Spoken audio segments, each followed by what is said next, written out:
Hello everyone, कैसे हो आप सब लोग। आई होप कि आप सभी बहुत अच्छे होंगे। तो आज की वीडियो में हम लोग यहाँ पे फाइनली बात करेंगे अपने pharmaceutical inorganic chemistry B pharma first semester के लास्ट नोट के बारे में, जो कि हमारी होने वाली है रेडियो फार्मास्यूटिकल्स के ऊपर। तो यहाँ पे देखिए इस सिंगल वीडियो में हम लोग यहाँ पे कंप्लीट यूनिट 5 को कवर करने वाले हैं। बाकी अगर हम लोग यहाँ पे इसके इंपॉर्टेंट क्वेश्चंस की बात करें तो इसमें से जनरली हमारे यही दो क्वेश्चन देखने को मिलते हैं, जो कि आप लोग को स्क्रीन पे दिख रहे होंगे, और इन दोनों का ही आंसर आप लोग को इस वीडियो में मिल जाएगा। ठीक है, बाकी अगर हम लोग यहाँ पे बात करें तो इसकी नोट्स आप लोग को हमारी वेबसाइट www.imperfectpharmacy.in, ठीक है, .in पर आप लोग को जाना है। डिस्क्रिप्शन बॉक्स में लिंक है, कमेंट बॉक्स में लिंक है, वहाँ पे जाके आप लोग अपने बी फार्मा में जाके फर्स्ट सेमेस्टर में जाके और सब्जेक्ट चूज करके यूनिट 5 में जाके आप लोग नोट्स जो है डाउनलोड कर सकते हो। ठीक है, बाकी आप लोग कॉपी और पेन लेके बैठ जाइए और हम लोग यहाँ पे अपना आज का वीडियो स्टार्ट करते हैं। तो देखिए, अगर हम लोग यहाँ पे बात करें रेडियो फार्मास्यूटिकल्स के बारे में, तो उससे पहले हम लोग को यहाँ पे समझना होगा अपनी रेडियो एक्टिविटी को। देखिए, रेडियो एक्टिविटी बेसिकली होता क्या है कि देखिए, जैसे हमारे कुछ ऐसे हमारे एलिमेंट्स होते हैं या फिर कुछ ऐसे हमारे सब्सटेंस होते हैं जो क्या होते हैं, जो काफ़ी ज़्यादा अनस्टेबल होते हैं। यानी कि देखिए, बेसिकली अगर हम लोग बात करें तो अनस्टेबल भी किस टर्म्स में होता है कि उनका जो न्यूक्लियस होता है ना, तो देखिए न्यूक्लियस में आप लोग को पता होना चाहिए कि न्यूक्लियस के अंदर हमारा होता है प्रोटॉन और न्यूट्रॉन। तो जनरली क्या होता है, जनरली जो भी हमारे एलिमेंट्स होते हैं उनके जो अंदर जो भी प्रोटॉन और न्यूट्रॉन है वो यहाँ पे हमारे इक्वल होते हैं। ठीक है, जितना नंबर ऑफ प्रोटॉन होता है उतना ही नंबर ऑफ न्यूट्रॉन होता है। लेकिन जो हमारे कुछ ऐसे सब्सटेंस होते हैं जिनके अंदर क्या होता है, प्रोटॉन और न्यूट्रॉन के नंबर में इम्बैलेंस हो जाता है, जिसकी वजह से वो हमारे काफ़ी अनस्टेबल हो जाते हैं। और देखिए भाई, कोई भी चीज़ यहाँ पे अनस्टेबल नहीं रहना चाहती है। हर चीज़ चाहती है कि वो यहाँ पे ज़्यादा से ज़्यादा स्टेबल हो सके। भाई आप लोग भी अनस्टेबल थोड़ी रहना चाहते हो कि आप लोग स्टेबल रहो। तो यहाँ पे देखिए, अब ये अनस्टेबल रहता है तो स्टेबिलिटी पाने के लिए करता क्या है, ये यहाँ पे जो है अपने कुछ रेडिएशन इमिट करना स्टार्ट कर देता है। ठीक है, तो रेडिएशन जो इमिट करता है, ठीक है, तो ये रेडिएशन किस फॉर्म में होती हैं, तो ये हमारी या तो अल्फा रेज के फॉर्म में हो सकता है, तो बीटा रेज या फिर गामा रेज। आप लोगों ने जरूर नाम सुन रखा होगा, अल्फा रे, बीटा रे, गामा रे। ठीक है, तो यहाँ पे देखिए, ये जो हमारे अनस्टेबल जो हमारा जो ऐसे एटम्स होते हैं जिनका जो न्यूक्लियस है वो हमारा काफ़ी अनस्टेबल होता है, और अनस्टेबल न्यूक्लियस से यहाँ पे स्टेबिलिटी पाने के लिए जब वो यहाँ पे रेडिएशन एमिट करते हैं, तो इसी प्रोसेस को या फिर इसी फिनोमिना को हम लोग बोलते हैं रेडियो एक्टिविटी। यानी कि देखिए, अगर हम लोग बात करें तो radio activity is the spontaneous emission of radiation from the nucleus of N unstable atom. यानी कि कोई हमारा अनस्टेबल एटम है तो उसके न्यूक्लियस से जब हमारा कंटिन्यू या फिर जो है कह सकते हो स्पॉन्टेनियस हमारा रेडिएशन होता है। ठीक है, तो उसी चीज़ को हम लोग बोलते हैं रेडियो एक्टिविटी। बाकी देखिए, this generally occurs when an atoms nucleus has an imbalance of protons and neutrons causing it to release energy in the form of particles or electromagnetic wave to reach more stable form। और देखिए, ये जो हमारा alpha रे, beta रे, gamma ray emit करती हैं, तो इसकी वजह से होता क्या है कि ये यहाँ पे कह सकते हो एनर्जी को रिलीज कर रही है। ठीक है, या फिर कह सकते हो देखिए, ये इनका जो न्यूक्लियस यहाँ पे इम्बैलेंस रहता है तो ये मास रिलीज करती हैं। ठीक है, जिसकी वजह से धीरे धीरे क्या होता है, ये स्टेबल स्टेट में आ जाते हैं। बाकी देखिए, अगर हम लोग यहाँ पे बात करें रेडियो एक्टिव सब्सटेंस के बारे में, तो देखिए सिंपल सी बात है कि भाई जो भी सब्सटेंस हमारी इस रेडिएशंस को इमिट करते हैं उन्हीं को हम लोग बोलते हैं radio active substance. Radioactive substances are materials that contain unstable atomic nuclei which spontaneously decay। देखिए, डिके का मतलब यही है कि हमारा देखिए, जब ये रिलीज कर रहे हैं alpha rays, beta rays, gamma rays, तो धीरे धीरे क्या हो रहा है, देखिए धीरे धीरे ये डिके मतलब कि धीरे धीरे कम हो रहे, खत्म होते जा रहे हैं, है ना। धीरे धीरे क्या होगा भाई, जैसे जैसे इनके अंदर से हमारा जो है रेडिएशन इमिट होती जाएंगी, तो धीरे धीरे इनका जो है कह सकते हो इनका जो अमाउंट है ना, वो भी धीरे धीरे कम होता जाएगा। मान लीजिए स्टार्टिंग में ये मान लीजिए कोई 100 ग्राम रहा है, ठीक है, तो धीरे धीरे वो कम होकर थोड़ा सा कम हो जाएगा, है ना। तो डिके होते रहते हैं। और बाकी अगर हम लोग यहाँ पे एग्जाम्पल की बात करें तो हमारा यूरेनियम 238 हो गया, कार्बन 14 हो गया। ठीक है, तो ये सारे हमारे जो है कुछ रेडियो एक्टिव सब्सटेंस हो जाते हैं। बाकी अगर हम लोग यहाँ पे सिंपली बात करें रेडियो फार्मास्यूटिकल्स के बारे में, तो देखिए बहुत ही simply, radio pharmaceuticals are drugs that contain radio active materials and are used for diagnosis and treating disease. देखिए, रेडियो फार्मास्यूटिकल्स नाम से हम लोग समझे तो फार्मास्यूटिकल्स मतलब कि हमारी दवाओं से हो गया, और रेडियो मतलब कि जिनके अंदर हमारा रेडियो एक्टिव सब्सटेंस देखने को मिले, यानी कि हमारी ऐसी दवाएं जिनके अंदर हमारे यहाँ पे रेडियो एक्टिव मटेरियल्स हमें देखने को मिलते हैं, और इनका यूज अगर हम लोग यहाँ पे किसी भी डिजीज की डायग्नोसिस में, ठीक है, उसको पहचानने में या फिर उसको ट्रीट करने में करते हैं, तो उन्हीं ड्रग्स को हम लोग बोलते हैं रेडियो फार्मास्यूटिकल्स। बाकी देखिए, they are design to target specific organ, tissues और सेल इन द बॉडी। बाकी अगर हम लोग यहाँ पे एग्जाम्पल की बात करें तो यहाँ पे देखिए, जो हमारा थायराइड कैंसर होता है, ठीक है, एक टाइप का कैंसर है, तो उसके ट्रीटमेंट में हम लोग यहाँ पे एक हमारा रेडियो फार्मास्यूटिकल होता है आयोडीन 131। ठीक है, तो इसका यूज हम लोग यहाँ पे करते हैं। तो देखिए सिंपल सी बात है, रेडियो फार्मास्यूटिकल्स हमारी वो दवाएं हो जाती हैं जिनके अंदर हमें यहाँ पे ऐसे सब्सटेंस देखने को मिलते हैं जो कि यहाँ पे रेडिएशंस यहाँ पे इमिट करते हैं। ठीक है, नाउ अगर हम लोग यहाँ पे बात करें अपने टाइप्स ऑफ रेडिएशंस के बारे में कि कौन कौन सी रेडिएशंस यहाँ पे इमिट करते हैं, तो यहाँ पे देखिए बेसिकली हमारे 3 टाइप की रेडिएशंस होती हैं। पहला हो जाता है अल्फा रेज, दूसरा हो जाता है बीटा रेज, थर्ड हो जाता है गामा रेज। तो तीनों को भी हम लोग यहाँ पे एक एक करके देख लेते हैं, इनकी क्या क्या प्रॉपर्टीज होती हैं। जैसे अगर हम लोग यहाँ पे बात करें अल्फा रेज के बारे में, तो यहाँ पे देखिए जो हमारी अल्फा रेज है ना, तो ये हमारी पॉजिटिवली चार्ज है, यानी कि देखिए इनका चार्ज पॉजिटिव होता है और इनके अंदर हमें यहाँ पे 2 प्रोटॉन और 2 न्यूट्रॉन देखने को मिलता है। यानी कि देखिए मान लीजिए हमारा जो अल्फा है, ठीक है, तो इसके अंदर क्या होता है, इसके अंदर हमारा 2 प्रोटॉन होता है, ठीक है, और 2 हमारा क्या होता है, 2 हमारा न्यूट्रॉन होता है। अब आप एक बात बताइए, न्यूट्रॉन क्या होता है, न्यूट्रॉन के अंदर कोई भी चार्ज नहीं होता है, चार्जलेस होता है, और जो प्रोटॉन है भाई ये हमारा पॉजिटिव चार्ज होता है। तो इसके अंदर टोटल कितना होता है, इसके अंदर टोटल हमारा +2 चार्ज देखने को मिलता है, क्योंकि इसके अंदर हमारा कोई भी इलेक्ट्रॉन नहीं होता है। अगर इलेक्ट्रॉन होता तो हमारा चार्ज कम हो जाता है ना। बाकी देखिए these are heavy, slow moving and their penetration power is slow. अब यहाँ पे देखिए जो हमारा अल्फा रेज होती है, ठीक है, तो अल्फा बीटा और गामा इन तीनों का कंपेयर में ये सबसे ज़्यादा हैवी होती है, ठीक है, क्योंकि इनका मास सबसे ज़्यादा होता है। क्योंकि देखिए मास किस पे, मास जो होता है, ठीक है, किसी भी हमारा एटम का जो मास होता है, तो मास हमारा मिलके बना होता है किससे, प्रोटॉन प्लस न्यूट्रॉन से, ठीक है, प्रोटॉन प्लस न्यूट्रॉन, यानी कि किसी भी एटम में हमारा कितना मास, कितना प्रोटॉन है, कितना न्यूट्रॉन है, उन दोनों को मिला के हमारा एटॉमिक मास निकलता है। तो देखिए जो हमारी अल्फा रेज होती हैं, इनके अंदर 2 प्रोटॉन होते हैं, 2 न्यूट्रॉन होते हैं, तो इनका एटॉमिक मास कितना हो जाता है, 4, ठीक है। तो यहाँ पे इसीलिए ये थोड़ा सा हैवी हो जाती हैं, ठीक है, और स्लो मूविंग। देखिए वैसे तो इनकी स्पीड बहुत ज़्यादा होती है, लेकिन अगर हम लोग यहाँ पे बीटा और गामा के कंपेयर में बात करें तो इनकी स्पीड सबसे कम होती है। और इनकी पेनिट्रेशन पावर, यानी कि देखिए मान लीजिए कोई हमारी एक, मान लीजिए ये हमारी कोई, मान लीजिए वॉल है, ठीक है, तो इस वॉल को जो हमारी रेंज है, ठीक है, वो आर पार कर पा रही है कि नहीं कर पा रही है, उस चीज़ को बोलते हैं पेनिट्रेशन। देखिए पेनिट्रेशन का मतलब किसी चीज़ को किसी चीज़ के आर पार चले जाना, ठीक है। तो इनकी जो पेनिट्रेशन पावर है ना, वैसे इनकी पेनिट्रेशन पावर भी बहुत होती है, लेकिन अगर हम लोग यहाँ पे अगेन बात करें बीटा और गामा रेज के कंपेयर में, तो थोड़ी सी कम होती है। और बाकी अगर हम लोग यहाँ पे बात करें तो सबसे इंपॉर्टेंट चीज़ देखिए क्या होता है, they have high ionization ability, hence ionize the gas through which they pass. ठीक है, ध्यान से समझिएगा। देखिए होता क्या है कि जैसे हमारी कुछ नोबल गैसेज होती हैं, जैसे हमारा हीलियम हो गया, ठीक है, आर्गन वगैरह हो गई, ठीक है, तो ये क्या होती हैं भाई, ये हमारी इनर्ट गैसेज होती हैं। यानी इनके अंदर क्या होता है, इनके अंदर जो हमारा कह सकते हो पॉजिटिव और नेगेटिव चार्ज का बैलेंस होता है ना। लेकिन यहाँ पे मान लीजिए अगर जो हमारी ये मान लीजिए जो हमारी इनर्ट गैसेज हैं, ठीक है, अगर इनके पास से ये जो हमारी अल्फा रे जो पास करती है, ठीक है, तो अल्फा रे पास करने की वजह से क्या होता है कि अल्फा रे जब इनसे टकराती है ना, तो टकराने पे क्या होता है कि ये यहाँ पे इनके अंदर से इलेक्ट्रॉन को रिलीज कर देती है। और देखिए जब भाई कोई हमारा मान लीजिए नोबल गैस ही है, लेकिन अगर हमारा इलेक्ट्रॉन रिलीज हो जा रहा है, ठीक है, तो यहाँ पे क्या हो जाएगा, जब यहाँ से इलेक्ट्रॉन जाएगा एक अननेसेसरी अगर इलेक्ट्रॉन जा रहा है, तो यहाँ पे एक पॉजिटिव चार्ज बचेगा।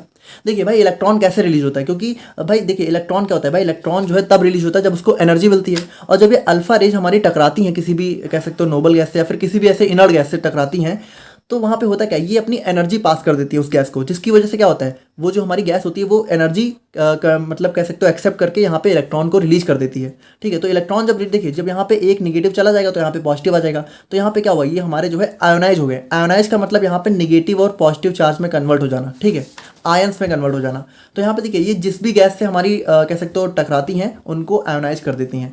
बाकी देखिए ड्यूरिंग द, अब यहाँ पे बहुत ध्यान से समझिए, मान लीजिए कोई हमारी जैसे मान लीजिए कोई हमारा एक एक्स एटम है, ठीक है, और इससे अगर मान लीजिए हमारी एक अल्फा रे निकल रही है, 1 अल्फा रे निकल रही है, तो इस एटम से हमारा कह सकते हो कितना माइनस होगा। भाई देखिए जो हमारी इमिशंस होता है, रेज के इमिशंस होते हैं, तो उससे क्या होता है, उससे हमारे एटम का मास जो है धीरे धीरे कम होता रहता है। ठीक है, जैसे मान लीजिए 100 ग्राम, मान लीजिए एग्जाम्पल के लिए 100 ग्राम कोई एटम है हमारे पास, ठीक है, तो अगर धीरे धीरे ये इमिट करता रहेगा तो धीरे धीरे क्या होगा, धीरे धीरे कम हो जाएगा, एक टाइम के बाद 50 ग्राम ही बचेगा, फिर धीरे धीरे और कम होता रहेगा।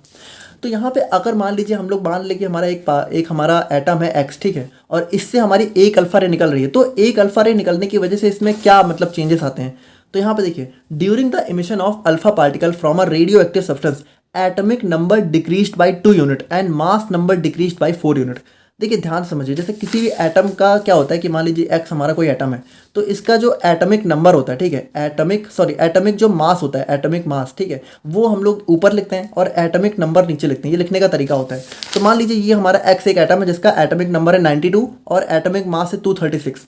तो यहाँ पे देखिए क्या बता रहा है कि अगर इसमें से एक अल्फा रे निकल रही है, ठीक है। अब देखिए भाई अल्फा रे को लिखने का तरीका ये होता है, ठीक है, अल्फा रे को लिखने का तरीका ये होता है। क्यों? क्योंकि देखिए यहाँ पे हम लोगों ने क्या बोला कि यहाँ पे नीचे हम लोग लिखते हैं एटमिक नंबर, तो एटमिक नंबर किसके इक्वल होता है, एटमिक नंबर होता है इक्वल हमारे number of neutron, number of proton के, ठीक है। तो नंबर ऑफ प्रोटॉन किसमें, अल्फा में कितने हैं, 2 है ना, तो यहाँ पे 2 लिखते हैं। और एटमिक मास किसके बराबर होता है, number of proton plus number of neutron, तो 2 + 2 4। तो हम लोग यहाँ पे अल्फा रे को इस तरह लिखते हैं 2 अल्फा 4, ठीक है, 2 मतलब यहाँ पे एटमिक मास हो गया एटॉमिक नंबर हो गया और 4 एटॉमिक मास हो गया।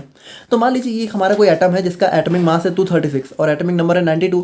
तो अगर यहाँ से हमारी एक अल्फा रे निकल रही है तो ये कितना बचेगा? तो यहाँ पे देखिए भाई, एटॉमिक मास जो है हमारा डिक्रीज हो जाएगा 4 यूनिट से, यानी कि 236 में हमारा 4 माइनस हो जाएगा तो ये बचाएगा 232। और यहाँ पे 92 से हमारा कितना डिक्रीज बाई 2 यूनिट, ये हमारा 90 हो जाएगा। तो कुछ इस तरीके से हमारा अल्फा रेज की प्रॉपर्टीज हमें देखने को मिलती हैं। आई होप कि आप लोग समझ गए होंगे। बाकी अगर हम लोग यहाँ पे बात करें अपनी बीटा रेज के बारे में, तो यहाँ पे देखिए भाई, बीटा रेज हमारी होती है निगेटिवली चार्ज, ठीक है। और यहाँ पे देखिए इनका जो मास होता है वो यहाँ पे नेग्लेजिबल होता है या तो वेरिंग होता है। देखिए सबसे पहली बात अगर हम लोग बात करें तो बीटा रेज के अंदर हमें कोई भी न्यूट्रॉन वगैरह देखने को नहीं मिलता है। और यहाँ पे भाई देखिए, जब ना न्यूट्रॉन होता है और ना प्रोटॉन होता है, ठीक है, सिर्फ हमारे इलेक्ट्रॉन्स वगैरह होते हैं, तो यहाँ पे क्या होता है भाई, इसका जो मास होता है वो या तो होता ही नहीं है। और देखिए नेग्लेजिबल वेरिंग इस टर्म में बोला गया है कि देखिए जो हमारी बीटा रेज है ना, ये बहुत ही हाई स्पीड से ट्रैवल करती हैं। तो जब भी कोई चीज़ बहुत ही हाई स्पीड से ट्रैवल करती है तो उसका मास यहाँ पे वेरी होता रहता है। तो इसीलिए इनका मास यहाँ पे थोड़ा सा वेरिंग नेचर का होता है, ठीक है। बाकी आप समझिए कि बहुत ही कम होता है, लगभग ना के बराबर। बाकी देखिए दीज आर हैविंग स्मॉलर मास, यानी कि देखिए पहली बात इनका मास यहाँ पे बहुत ही कम होता है, ठीक है, बहुत बहुत ज़्यादा कम होता है। और हाइयर स्पीड, ठीक है, और स्पीड इनकी बहुत ज़्यादा होती है। भाई देखिए जब किसी चीज़ का मास कम हो जाएगा तो इसकी स्पीड यहाँ पे बढ़ जाएगी। And this beta particles are much more penetrating than alpha particles, यानी कि देखिए मान लीजिए कि कोई हमारा एक ऐसी वॉल है, ठीक है, जिसको अल्फा पार्टिकल नहीं पेनिट्रेट कर पा रही है, तो उसको भी हमारा बीटा पार्टिकल्स पेनिट्रेट कर देंगे, ठीक है, क्योंकि इनकी जो पेनिट्रेटिंग पावर है वो काफ़ी ज़्यादा होती है अल्फा के मुकाबले। लेकिन हाँ, यहाँ पे गामा से कम होती है। गामा के अंदर सबसे ज़्यादा पेनिट्रेटिंग पावर हमें देखने को मिलती है। बाकी देखिए they have lower ionising power, लेकिन यहीं पे अगर हम लोग बात करें तो इनकी जो आयोनाइजिंग पावर है वो यहाँ पे कम होती है। भाई बीटा जो अल्फा रेज थी, ठीक है, वो किसी आयन से हमारे कह सकते हो इनर्ट गैस से टकरा रही थी तो उनको आयोनाइज कर दे रही थी। लेकिन यहाँ पे अगर हम लोग बात करें बीटा की तो ये भी कर सकती हैं, लेकिन इनकी थोड़ी सी कम होती है कंपेयर टू अल्फा रेज। बाकी देखिए अगर मान लीजिए किसी भी हमारे एटम से एक बीटा रे निकल रही है तो क्या होता है, during the emission of beta particles from a radio active substance atomic number increased by 1 unit. देखिए इसको यहाँ पे ध्यान समझिएगा, यहाँ पे माइनस नहीं हो रहा बल्कि यहाँ पे क्या हो रहा है, एटॉमिक नंबर इंक्रीज हो जा रहा है 1 यूनिट से, और मास नंबर में कोई भी चेंज देखने को नहीं मिलेगा। और यहाँ पे बीटा रेज को हम लोग इस तरह से डिनोट करते हैं, इसका यहाँ पे -1 हो जाता है 0, ठीक है। तो यहाँ पे क्या हो जाता है कि अगर मान लीजिए x हमारा कोई सब्सटेंस है जिसका एटॉमिक नंबर 6 है और एटॉमिक मास 14 है, तो यहाँ पे अगर इसमें से एक बीटा रे निकल रही है तो इसका एटॉमिक नंबर इंक्रीज हो जाएगा, ठीक है, 7 हो जाएगा, और एटॉमिक मास में कोई भी चेंज देखने को नहीं मिलेगा। और वहीं अगर हम लोग यहाँ पे गामा रेज की बात करें तो यहाँ पे देखिए भाई, ये पहली बात हमारी न्यूट्रल होती है, इनके अंदर कोई भी चार्ज नहीं होता है, ना कोई प्लस ना कोई माइनस। और ये क्या होती है भाई, देखिए ये ना मतलब ये समझ लीजिए प्योर एनर्जी का फॉर्म होती है, ठीक है। और इनके अंदर कोई भी मास नहीं होता है, कोई भी चार्ज नहीं होता है, और इनकी स्पीड यहाँ पे स्पीड ऑफ लाइट के बराबर होती है, यानी कि बहुत फास्ट यहाँ पे ये ट्रैवल करती हैं। और इनके अंदर हाईएस्ट पेनिट्रेटिंग पावर होती है, और इनके अंदर लीस्ट आयोनाइजिंग पावर, यानी कि ये हमारा आयोनाइजेशन सबसे कम करते हैं और पेनिट्रेशन सबसे ज़्यादा करते हैं, ठीक है। तो यही हमारी प्रॉपर्टीज हो जाती हैं अल्फा बीटा और गामा रेज की। आई होप कि आप लोग यहाँ पे समझ गए होंगे। और अगर हम लोग यहाँ पे नाउ और टॉपिक की बात करें तो ये छोटा सा हमारा हो जाता है रेडियो आइसोटोप्स। अब देखिए रेडियो आइसोटोप्स क्या होते हैं। देखिए सबसे पहले रेडियो आइसोटोप्स को समझने से पहले आइसोटोप्स को देखते हैं। देखिए आइसोटोप्स हमारे वो एटम्स होते हैं जिनमें क्या होता है कि नंबर ऑफ प्रोटॉन तो सेम होता है लेकिन नंबर ऑफ न्यूट्रॉन्स यहाँ पे डिफरेंट हो जाते हैं। यानी अगर हम लोग सिंपली बात करें तो इनमें होता क्या है कि इनमें जो एटॉमिक नंबर है, ठीक है, क्योंकि वो बराबर होता है नंबर ऑफ प्रोटॉन के, तो एटॉमिक नंबर तो इनका सेम होता है लेकिन जो एटॉमिक मास है वो हमारा डिफरेंट हो जाता है। आप लोगों ने आइसोटोप जरूर सुन रखा होगा, जैसे कार्बन के हमारे 3 आइसोटोप होते हैं, हाइड्रोजन के भी 3 होते हैं, है ना, आप लोगों ने सुना होगा, आई थिंक सो। तो यहाँ पे देखिए जैसे हम लोग बात करें तो यहाँ पे देखिए एक हमारा हो जाता है कार्बन, ठीक है, जो कि हमारा मेन कार्बन है C6 C12, ठीक है। उसी तरीके से यहाँ पे मान लीजिए देखिए हमारा कार्बन में अगर हम लोग देखें तो इन तीनों में क्या है, एटॉमिक नंबर हमारा 6 ही है लेकिन एटॉमिक मास देखिए तीनों का चेंज है, एक का 12, एक का 13, एक का 14, ठीक है। तो यही तीनों हमारे आइसोटोप्स हो जाते हैं ना। रेडियो आइसोटोप्स की बात करें तो देखिए ये हमारे वो एटम्स होते हैं जिनका भाई सिंपल सी बात है, रेडियो एक्टिव सब्सटेंस होंगे जिनका न्यूक्लियस यहाँ पे अनस्टेबल होगा और ये रेडिएशंस को इमिट करेंगे, ठीक है। बाकी देखिए इनका यूज हम लोग वाइडली करते हैं अपने मेडिसिन इंडस्ट्री, साइंटिफिक रिसर्च, तो हम लोगों ने देखा ही। जैसे इसका एग्जांपल हमारा वही 131I हो गया, ठीक है, C कार्बन 14 हो गया, H3 हो गया, तो ये सारे हमारे इसके एग्जाम्पल हो जाते हैं ना। अगर हम लोग यहाँ पे एक छोटा सा टर्म और बात कर ले, हाफ लाइफ क्या होता है। देखिए हाफ लाइफ क्या होता है, हाफ लाइफ हमारा वो टाइम होता है जब कोई भी हमारा जो रेडियो एक्टिव सब्सटेंस है वो अपने ओरिजिनल अमाउंट का हाफ हो जाता है। जैसे मान लीजिए कि एक्स हमारा एक रेडियो एक्टिव सब्सटेंस है और ये 100 ग्राम है, तो कितना टाइम लगेगा इसको यहाँ पे 100 ग्राम से 50 ग्राम होने में, क्योंकि यहाँ पे देखिए ये क्या कर रहा है, कंटिन्यू यहाँ पे रेडिएशन को इमिट कर रहा है। तो कितने टाइम बाद यहाँ पे ये इतनी रेडिएशन इमिट कर देगा कि ये यहाँ पे अपने ओरिजिनल अमाउंट का हाफ हो जाएगा, उसी को हम लोग बोलते हैं हाफ लाइफ।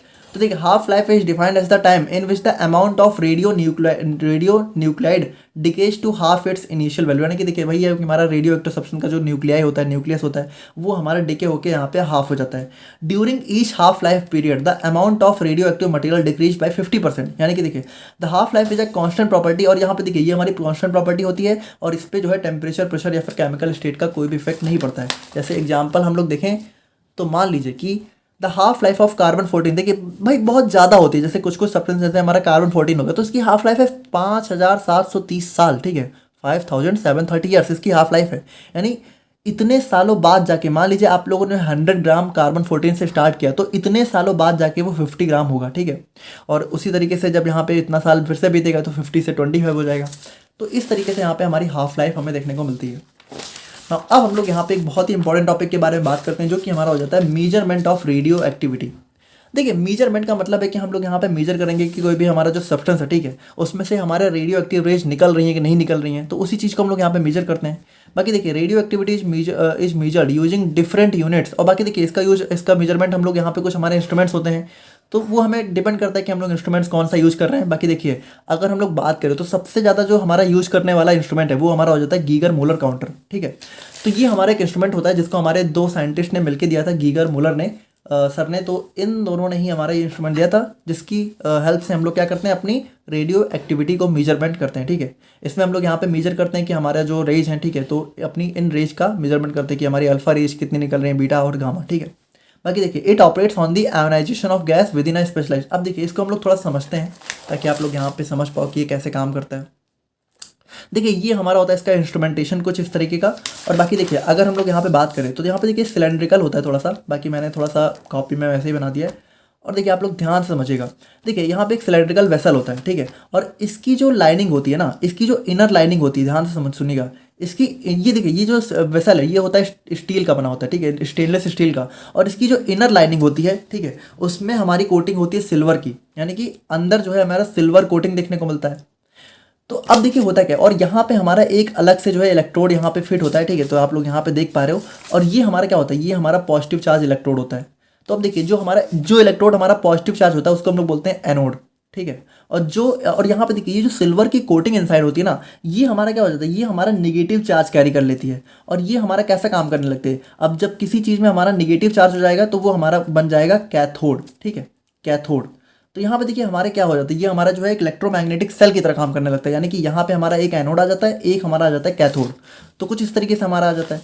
अब देखिए होता क्या है, जैसे आपको पता है कि मान लीजिए इसके अंदर हमारी क्या होती है, इसके अंदर हमारी कुछ नोबल गैसेज, वही हमारी जो है इसके अंदर हमारी जो है कुछ इनर्ट गैसेज जैसे कि आर्गन, नियॉन या फिर हीलियम, ये सारी हमारी फिल होती हैं। तो ये मान लीजिए हमारी एक नोबल गैस है जो कि इसके अंदर फिल है, ठीक है, इसके अंदर। अब हम लोग करते क्या है कि यहाँ पे हमारी एक विंडो होती है जहाँ से हमारा जो है रेडियो एक्टिव सब्सटेंस का हम लोग यहाँ पे इमिशन कराते हैं। तो यहाँ पे देखिए जब भी हमारा जो है रेडियो एक्टिव रेज यहाँ से पास करती हैं तो हम लोगों ने क्या देखा कि भाई जो हमारी रेडियो एक्टिव रेज है उनके अंदर प्रॉपर्टी होती है आयोनाइजेशन की, है ना। तो यहाँ पे देखिए जैसे मान लीजिए हमारी जो रेज है, ठीक है, ये जा रही है, तो जाने के बाद ये क्या करेगी, जाने के बाद यहाँ पे ये जो है इसको आयोनाइज कर देगी, यानी कि देखिए ये हमारी नोबल गैस रही होगी, लेकिन यहाँ पे इसने क्या किया, जैसे ये इससे पास हुई, ठीक है, इससे टकराई, तो ये इसको आयोनाइज करेगी। अब जब आयोनाइज करेगी तो होगा क्या, आयोनाइज करने की वजह से देखिए ये बन जाएगा पॉजिटिव चार्ज और यहाँ से एक इलेक्ट्रॉन हमारा रिलीज होएगा। अब देखिए यहाँ पे होता क्या है, ये जो इलेक्ट्रॉन हमारा रिलीज हो रहा है ना, अब ये फर्दर देखिए यहाँ पे ये जो रेज जा रही है ये तो आयोनाइजेशन कर ही रही है, लेकिन यहाँ पे ये आयोनाइजेशन करने के बाद जो इलेक्ट्रॉन रिलीज कर रही है ना, तो ये इलेक्ट्रॉन यहाँ पे फर्दर जाके अलग जो हमारी और भी गैसेज हैं, ठीक है, उनका आयोनाइजेशन, और भी जो हमारे एटम्स हैं उनका आयोनाइजेशन कर रहा है। यानी कि देखिए होता क्या है कि यहाँ पे हमारा जो है पहले तो हमारा रेडियो एक्टिव रेज हो जा रही है, उसने किया आयोनाइजेशन, और उसके बाद जो इलेक्ट्रॉन यहाँ पे रिलीज हो रहे हैं वो फर्दर और आयोनाइजेशन स्टार्ट करते थे, जिसकी वजह से होता क्या है, यहाँ पे जो हमारा चैम्बर होता है इनसाइड में, यहाँ पे हमारा पॉजिटिव और नेगेटिव चार्ज आ जाते हैं। अब भाई देखिए जो हमारा इलेक्ट्रॉन है ये हमारा नेगेटिव चार्ज है, तो ये हमारा किसकी तरफ फ्लो करेगा, हमारे एनोड की तरफ, यानी ये हमारा देखिए ये जो इलेक्ट्रॉन है ये जाएगा हमारे सेंटर वाले रॉड की तरफ, ठीक है, इलेक्ट्रोड की तरफ जो कि हमारा एनोड होता है। और ये जो हमारा पॉजिटिव वाले आयंस होते हैं, ठीक है, ये मूव करते हैं हमारे नेगेटिव वाले चार्ज की तरफ, यानी कि हमारे इस कैथोड की तरफ।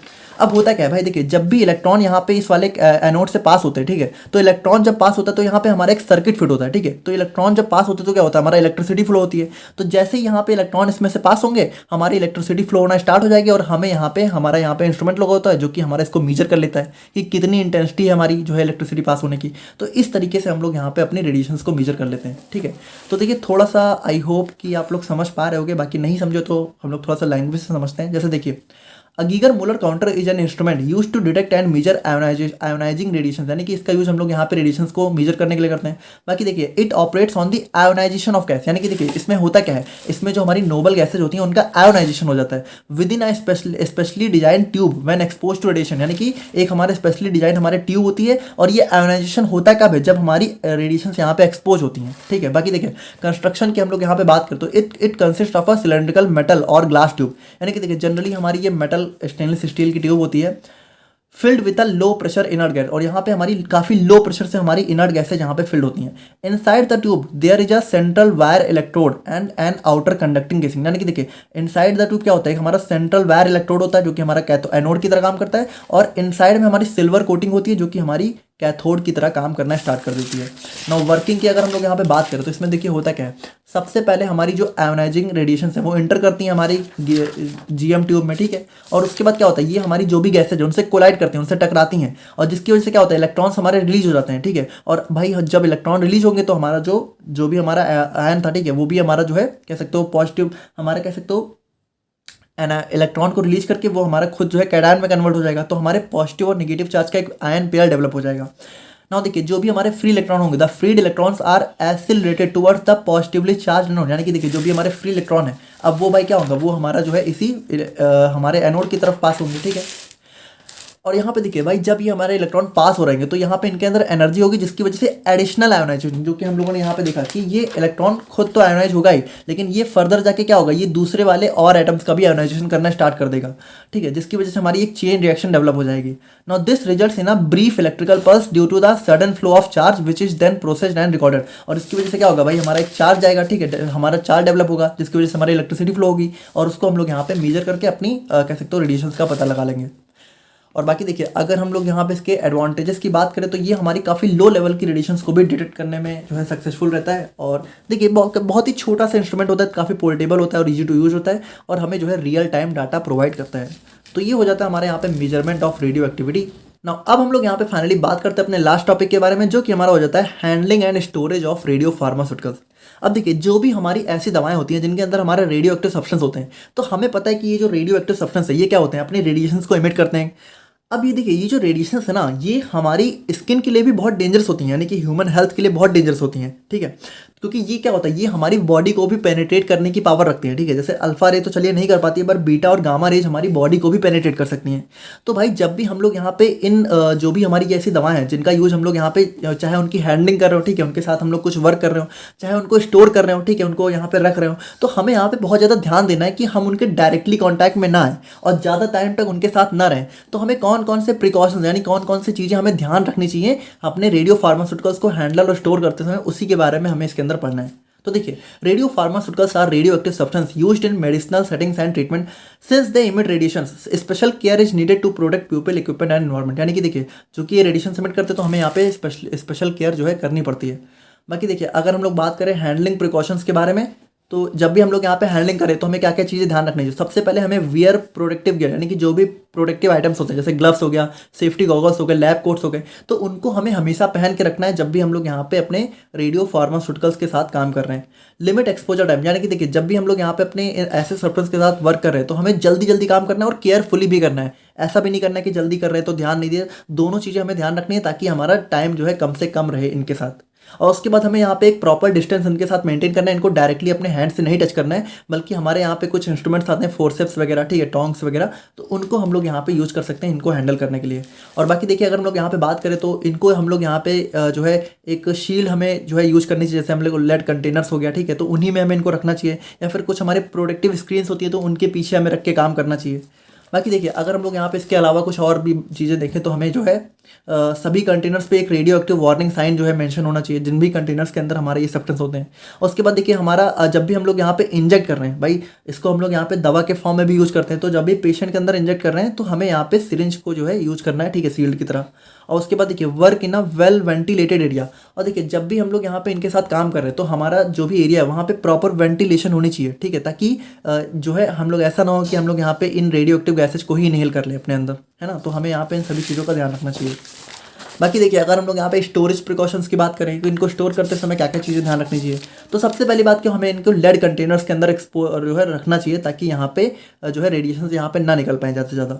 और उसके बाद देखिए जो हमारे डिफरेंट डिफरेंट आइसोटोप्स होते हैं, ठीक है, तो उनको हमें अलग अलग रखना चाहिए ताकि हमारा मिक्सिंग ना हो। और उसके बाद देखिए कंट्रोल टेम्परेचर की बात करें तो कुछ हमारे ऐसे रेडियो फार्मास्यूटिकल्स होते हैं जिनको हमें फ्रिज में रखना होता है, तो हमें उसका भी ध्यान रखना चाहिए।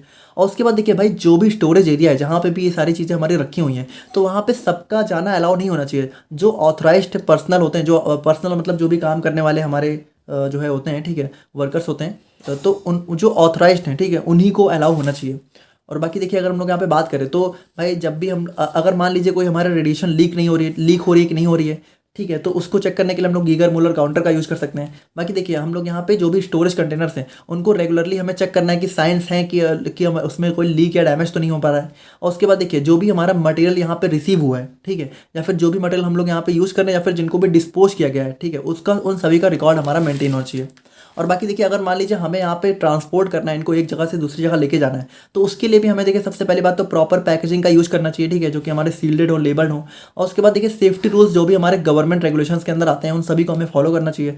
और ट्रांसपोर्ट टाइम को कम से कम रखना चाहिए, यानी कि जितना कम टाइम में हो सके उतने कम टाइम में हमें यहाँ पे इनको जो है एक जगह से दूसरी जगह पहुँचा देना चाहिए। तो ये था हमारे यहाँ पे complete lecture on radio pharmaceuticals. I hope कि आप लोग यहाँ पे ये चीज़ें समझ गए होंगे। बाकी कुछ डाउट है तो आप लोग कमेंट करके बताइएगा। बाकी आई नो उतना सेटिस्फाइंग लेक्चर भी नहीं है, और क्योंकि थोड़ा सा टाइम कम था इसलिए ज़्यादा टाइम नहीं दे पाए हम। बाकी ऑल द बेस्ट, मिलते हैं नेक्स्ट वीडियो में। Thank you so much.